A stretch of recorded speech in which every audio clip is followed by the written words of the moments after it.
Hello friends, आज हम जानेंगे सेरिफ फ़ॉन्ट और sans सेरिफ फ़ॉन्ट इन दोनों में फ़र्क क्या होता है और ये दिखते कैसे हैं।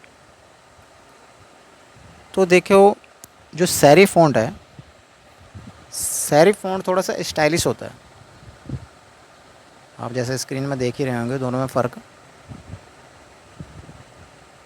सेरिफ फ़ॉन्ट के जो ये ए में देख रहे हैं आप, ये देखिए,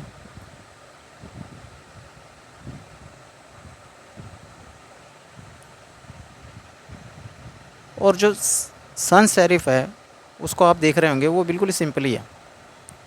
उसमें कोई ऐसे ज़्यादा घुमाव नहीं है, वो सिंपल है। ये देखिए उसका ए।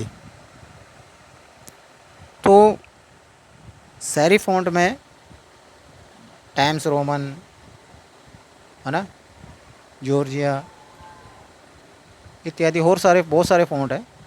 और sans सेरिफ में एरियल, हेल्वेटिका, फ्यूचरा जो सिंपल से दिखते हैं वो आते हैं। सेरिफ फ़ॉन्ट आपने ज़्यादातर इसको न्यूज़पेपर में देखा होगा कि ये न्यूज़पेपर में, बुक्स में ज़्यादा आता है। और जो sans सेरिफ है वो डिजिटल स्क्रीन मोबाइल पे। होप आप जान चुके होंगे दोनों में फ़र्क क्या है। Thank you so much.